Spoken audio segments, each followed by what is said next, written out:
Oke, shalom saudaraku, kita ketemu lagi dalam Alkitab dan Berita. Kita mau melihat dan melihat kebenaran firman Tuhan melalui berita-berita yang ada kita. Hari ini adalah tanggal 2 Januari 2024 dan ini merupakan video Alkitab dalam Berita pertama untuk 2024 ini. Gitu ya. Kalau Anda penggemar otomotif, tentunya beberapa lama yang lalu Anda sempat mendengar sebuah berita yang cukup mengejutkan, bagaimana pihak Daihatsu dari Jepang mengakui bahwa mereka sudah melakukan manipulasi pada saat uji keselamatan yang sudah dilakukan selama kurang lebih 30 tahun mereka memanipulasi hal ini. Gitu ya. Videonya nanti saya tunjukkan sebentar, ini saya ambil dari CNN Indonesia. Sebenarnya video ini sekitar 4 hari yang lalu keluarnya. Gitu ya. Nanti setelah kita lihat videonya baru kita akan bahas mengenai kebenaran firman Tuhan yang mungkin tidak akan berkaitan langsung dengan peristiwa otomotif, tetapi setidaknya ini menjadi sesuatu yang bisa memberikan pencerahan kita tentang suatu hal uji yang dilakukan oleh suatu produk tertentu. Gitu ya. Kita akan lihat videonya sebentar, saudaraku, durasinya tidak terlalu lama, 1 menit lebih, 1,5 menit kurang lebih, gitu ya. Seperti biasa, link video nanti saya akan sertakan dalam kolom deskripsi, gitu ya. Kita akan nonton video sebentar, saudaraku.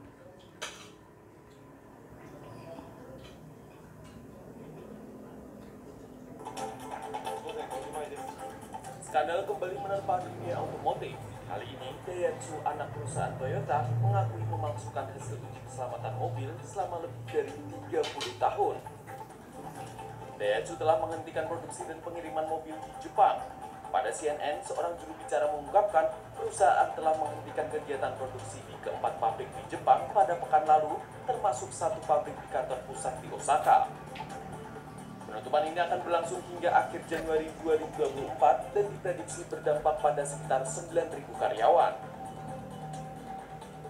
Kasus ini bermula pada pekan lalu.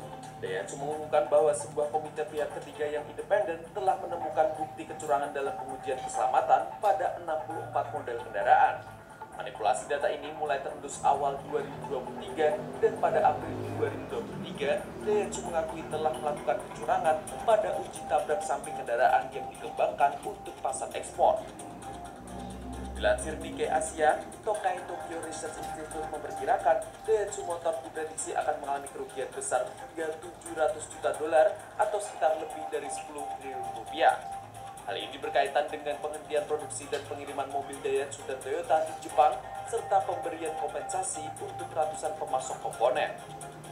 Sementara pihak Toyota secara tegas berjanji akan merombak dan melakukan reformasi fundamental untuk merevitalisasi Daihatsu.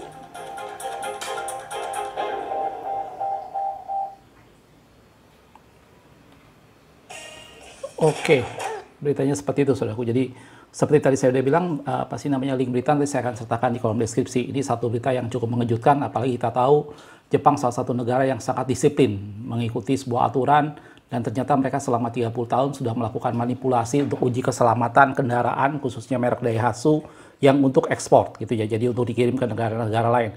Dan ini baru ketahuan oleh pihak independen. Ada komite independen yang menemukan bahwa ada kecurangan di sana, dan itu baru terungkap pada tahun 2023 kemarin. Gitu ya, sampai akhirnya pada dikatakan tadi Agustus, kalau nggak salah, Agustus 2023, akhirnya pihak Daihatsu mengakui sudah melakukan itu semua. Gitu ya, dan mereka berjanji akan melakukan pembenahan. Gitu ya. Itu sekedar sebuah berita yang kurang baik yang kita dengar di dunia di akhir tahun kemarin atau di awal tahun ini. Gitu ya. Jadi ini beritanya kurang lebih 4 hari yang lalu. Gitu. Sekali lagi, saya sendiri bukan penggemar otomotif gimana, jadi saya tidak terlalu mengikuti berita tentang hal ini, tetapi ada satu pelajaran yang baik yang kita bisa ambil dari peristiwa ini. Gitu ya. Dalam sebuah produk, apapun produk yang diluncurkan di masyarakat, biasanya itu selalu dilakukan suatu pengujian-pengujian. Dalam hal ini kalau misalnya kita bicara otomotif, salah satunya adalah pengujian keselamatan. Misalnya dia ditabrakan di bagian sebelah depan dan di bagian sebelah samping, gitu ya. Kalau Anda yang sering nonton peristiwa-peristiwa uji tabrak, biasanya memang itu akan di dalamnya dimasukkan semacam kayak dummy atau boneka-boneka, nanti kelihatan pada saat dia ditabrak kehancurannya berapa banyak, terus apa yang terjadi dengan penumpang atau boneka di dalamnya, apakah dia mengalami patah tulang atau lehernya patah dan segala macam, gitu ya. Dan salah satu tadi digambarkan bahwa dia memalsukan uji tabrak samping. Jadi selain di depan, mereka akan ditabrak dari samping juga untuk melihat kemampuan si kendaraan yang bersangkutan untuk mengakomodir keselamatan penumpangnya, gitu ya. Dan ini menjadi sesuatu hal yang penting. Gitu. Sekali lagi saya tidak akan bahas mengenai masalah otomotif karena saya sendiri bukan orang yang freak out dengan otomotif. Cuma di sini saya bisa melihat ada sesuatu hal di mana sebuah produk yang diluncurkan ke masyarakat itu akan dilakukan suatu pengujian supaya dengan demikian penggunanya bisa merasa aman dan juga itu menunjukkan kualitas sebuah produk. Gitu ya. Atau dalam kehidupan Anda sehari-hari atau yang Anda pegang di hadapan Anda sekarang misalnya sebuah HP terlepas dari merek apapun juga biasanya juga itu kan mengalami pengujian. Entah pengujian misalnya bending di mana dia ditekukan mendapat satu tekanan seberapa jauh dia tahan terhadap tekukan. Apakah dia kemudian menjadi patah atau gimana. Kemudian biasanya ada uji yang dijatuhkan dari ketinggian tertentu. Gitu ya. Dan kemudian ada beberapa pengujian untuk brand tertentu dengan harga yang lebih tinggi. Apakah dia tahan terhadap air dengan tekanan tertentu, tahan terhadap debu dan segala macam. Pengujian-pengujian tersebut menunjukkan kualitas suatu produk. Semakin suatu produk teruji, maka itu kan menunjukkan bahwa kualitasnya baik dan bermutu tinggi. Gitu ya. Atau misalkan saya ambil contoh yang lain, misalnya laptop. Gitu ya. Laptop yang kita beli atau yang kita dapatkan yang Anda gunakan sehari, itu juga mengalami banyak proses pengujian. Gitu ya. Dan tadi salah satu contoh kasusnya adalah pada otomotif atau kendaraan bermotor. Gitu ya. Dan ini menjadi satu pelajaran yang baik buat kita orang-orang Kristen tentang sesuatu hal bagaimana kualitas seseorang suatu produk itu harus diuji. Sama seperti Anda dan saya, kualitas kekristenan kita itu harus melewati ujian-ujian untuk melihat kualitas yang sesungguhnya. Tidak bisa suatu produk dinilai hanya karena dia bentuknya bagus, hanya karena dia warnanya menarik, hanya dia kelihatan nampak mewah, tidak bisa hanya begitu. Gitu ya. Faktor-faktor lain harus diperhatikan dan itu semua dibuktikan dengan suatu pengujian. Gitu ya. Dan begitu juga dengan kehidupan Anda dan saya sebagai orang Kristen. Kita tidak bisa hanya berkata, oh yang penting saya setiap minggu ke gereja, saya pakai dasi, saya pakai jas, kemudian saya nampak tampil di panggung. Itu sama sekali tidak menunjukkan kualitas kekristenan seseorang. Kualitas kekristenan seseorang dibuktikan pada saat dia melewati pengujian-pengujian. Gitu ya. Dan saya bilang tadi kalau manusia aja melakukan pengujian terhadap produk yang dihasilkannya supaya dengan demikian dia menghasilkan produk yang bagus dan bermutu tinggi buat masyarakat, terlebih Tuhan. Tuhan pasti melakukan suatu pengujian agar umatnya menjadi satu pribadi yang berkualitas tinggi. Gitu ya. Saya ngambil satu contoh dalam firman Tuhan tentang peristiwa pada saat Rasul Paulus dipanggil Tuhan. Gitu ya, pada saat dia bertobat dalam suatu perjalanan dan kemudian dia melihat cahaya dan kemudian dia terjatuh, yang saya yakin ceritanya saya sudah cukup tahu. Saya hanya mengambil satu bagian yang pada waktu itu kemudian Paulus buta dan dituntun dan kemudian firman Tuhan datang kepada Ananias untuk berdoa buat Paulus yang pada waktu itu buta. Gitu ya.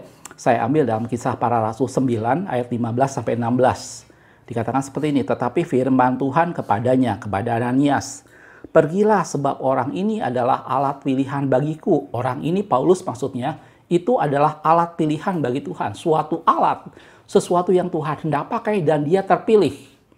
Gitu ya.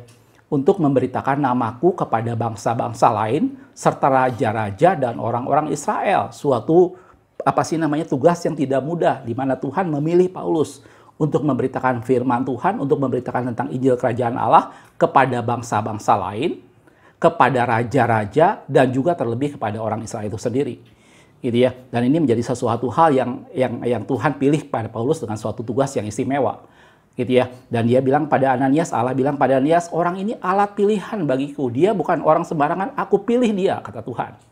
Tetapi lanjutannya dikatakan, aku sendiri, ayat yang ke-16, aku sendiri akan menunjukkan kepadanya betapa banyak penderitaan yang harus ia tanggung oleh karena namaku. Gitu ya. Jangan Anda berpikir Allah seperti balas dendam, saudaraku ya. Jadi jangan Anda berpikir karena Paulus parah menganiaya umat Tuhan, kemudian Allah sepertinya seakan-akan balas dendam. Aku pilih Paulus dan aku akan tunjukkan bahwa Paulus juga harus menderita. Bukan itu, saudaraku.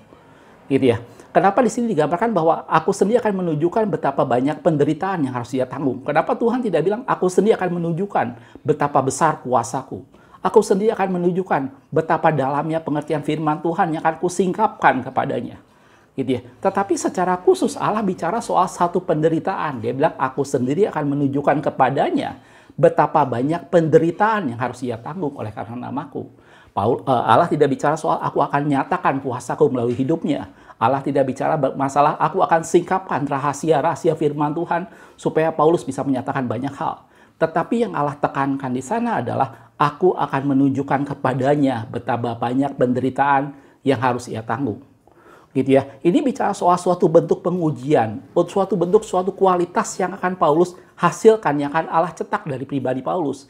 Karena Paulus orang Allah Tuhan yang dipilih, yang akan menyampaikan firman Tuhan kepada bangsa-bangsa lain, bahkan kepada raja-raja dan kepada orang Israel sendiri. Sekali lagi, Tuhan bukan sakit hati dan ingin balas dendam, saudaraku ya. Jadi jangan Anda berpikir, oh karena Paulus menganiaya umat Tuhan, maka Tuhan mau balas dendam seakan-akan gitu loh. Jadi Paulus dipilih Tuhan dan kemudian Tuhan akan tunjukkan penderitaan. Bukan itu. Gitu ya. Tetapi Tuhan melakukan itu semua karena Tuhan ingin menghasilkan. Tuhan ingin membentuk Paulus menjadi satu pribadi yang istimewa. Gitu ya. Betul, melalui pribadi Paulus kuasa Tuhan nyata. Betul, melalui pribadi Paulus kebenaran firman Tuhan disingkapkan. Tetapi yang terlebih penting, Tuhan bicara masalah suatu kualitas yang ada pada Paulus. Dan kualitas itu muncul dari sebuah pengujian. Gitu ya. Dan itu yang Paulus bilang kepada yang Tuhan bilang kepada Ananias, orang ini alat pilihan bagiku. Dan aku sendiri akan tunjukkan betapa banyak penderitaan yang dia harus tanggung oleh karena namaku. Dari bentuk penderitaan, tantangan, dan segala macam, itu membuat Paulus semakin mulia. Dari bentuk kesulitan dan segala sesuatu yang dilakukan, itu membuat Paulus semakin berkualitas, gitu ya. Dan itulah nampak kualitas seseorang dari sana, gitu ya. Dan karena dia berkualitas, karena dia sudah melewati banyak pengujian, maka kuasa Tuhan menyertai dia. Karena dia mempunyai kualitas dan melewati banyak pengujian, maka kebenaran firman Tuhan disingkapkan oleh Paulus. Jelas aku? Dan ini menjadi sesuatu hal yang saya ingatkan kembali mengenai sesuatu visi untuk tahun ini. Bagaimana Tuhan berbicara masalah sampai tidak ada lagi yang tersisa, until nothing left. Gitu ya. Sampai tidak ada lagi tersisa dengan satu tujuan, bukan supaya Allah membuat kita susah, tetapi untuk mempermuliakan Anda dan saya, dan juga untuk memurnikan kita, supaya nyata kuasa Tuhan dalam kehidupan Anda dan saya. Gitu ya. Dan Tuhan tidak bisa membuat Paulus menjadi alat pilihan Tuhan kalau Paulus masih menggunakan cara berpikir dia yang lama. Tuhan tidak bisa menggunakan Paulus sebagai alatnya apabila Paulus tidak diuji dan diubah menjadi satu pribadi yang berbeda. Gitu ya. Dan itu semua dilewati melalui tantangan dan percobaan yang Paulus hadapi, dan Tuhan katakan, aku sendiri akan menunjukkan kepadanya betapa banyak penderitaan yang harus ia tanggung oleh karena namaku. Dari sesuatu yang kemudian Tuhan ubahkan, Tuhan hancurkan, Paulus dipermuliakan dan Paulus dimurnikan. Dan itulah alat yang pilihan Tuhan di mata Tuhan. Itulah alat pilihannya Tuhan. Jelas aku? Dan seperti tadi saya sudah bilang, semakin banyak produk yang mengalami pengujian, maka produk itu semakin berkualitas. Gitu ya. Kalau misalnya apa sih di tangan Anda misalnya ada handphone yang punya sertifikasi tahan terhadap air, tahan terhadap debu, tentunya dia sudah mengalami pengujian terhadap air dan debu yang tidak dimiliki oleh handphone lain. Contohnya begitu. Gitu ya. Dan itu menunjukkan suatu kualitas, dan ini pasti berhubungan dengan suatu harga. Bagaimana semakin berkualitas, nilainya akan semakin tinggi. Gitu ya. Dan itulah dengan Anda dan saya. Gitu ya. Kekristenan bukan bicara soal hidup enak, tenang, dan semuanya beres. Tetapi kekristenan bicara bagaimana di tengah segala sesuatu yang sulit, Anda dan saya tetap bergantung pada Tuhan. Dan Allah membentuk kita untuk menjadi pribadi-pribadi yang tidak hanya mengandalkan diri kita, tetapi kita belajar mengandalkan Tuhan sepenuhnya. Kita mungkin sebelumnya orang biasa, atau mungkin kita sebelumnya orang terpandang, tetapi bagaimana kita tidak menggantungkan segala sesuatunya pada pengaruh yang kita punya, pada posisi yang sudah kita miliki, tetapi bagaimana kita mengandalkan Tuhan sepenuhnya. Gitu ya. Paulus orang yang berpengaruh, Paulus orang yang punya kuasa. Tetapi Tuhan mau merubah itu semua supaya Paulus tidak mengandalkan pengaruh yang dia miliki, Paulus tidak mengandalkan kuasa yang sebelumnya dia pernah miliki, tapi Paulus mengandalkan sepenuhnya kepada Tuhan. Dan Tuhan bilang, aku akan tunjukkan kepadanya betapa banyak penderitaan yang harus ia tanggung oleh karena namaku. Dan Paulus menjadi alat yang istimewa di dalam tangan Tuhan.